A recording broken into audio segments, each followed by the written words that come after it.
Good day, and welcome to Trusting God at All Times, a daily devotion of Peakland United Methodist Church in Lynchburg, Virginia. I'm John Vest, and I'm the pastor here at the church. We have become horse people at our house, and the story of Seabiscuit is one of our favorite stories. In the mid to late 1930s, with the country firmly in the grip of the Great Depression, the little thoroughbred horse, all 62 inches of him from shoulder to ground, became a symbol of hope for the entire country.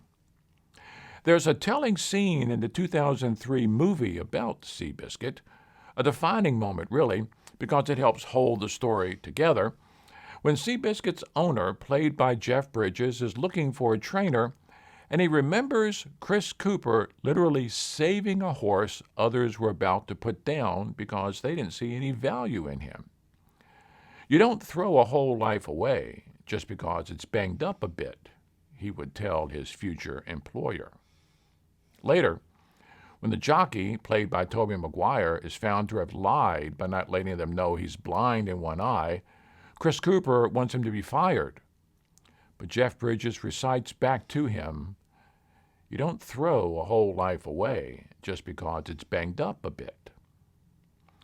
Those scenes came to mind when I read the following story posted by a clergy colleague here in Virginia. Tonight, I walked in from the store with my arms full and a brand new candle in my bag.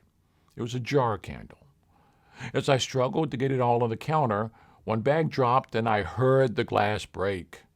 My brand new candle was ruined as the glass shattered. Frustrated, I was ready to throw the whole thing away. My husband refused to let me do so. It'll still light. It still has a purpose to serve. Immediately, I began to argue back, but it's broken and ugly and glasses everywhere. It's just not the same. And I walked away. When I came back, he'd placed the candle on the counter and lit the wick. My heart immediately was drawn to the light.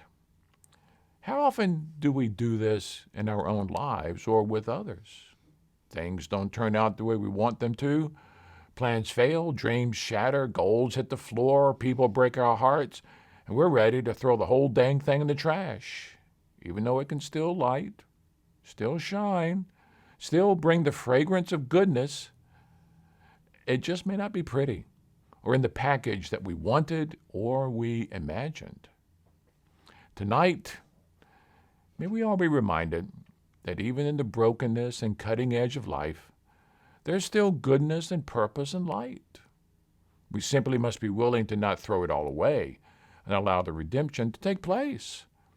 There are times that our story will simply speak a little louder and impact even more people when we're willing to allow the broken places of our life and story to shine for others to see and understand.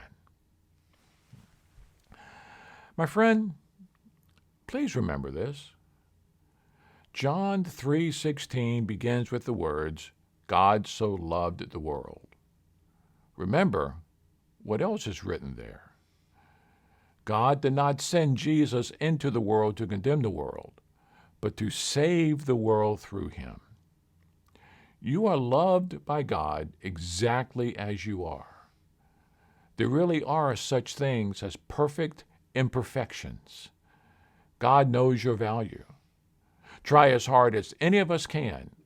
We simply have not the power to change God's mind about the way we are loved. Who do we think we are, anyway? So let it be. Amen.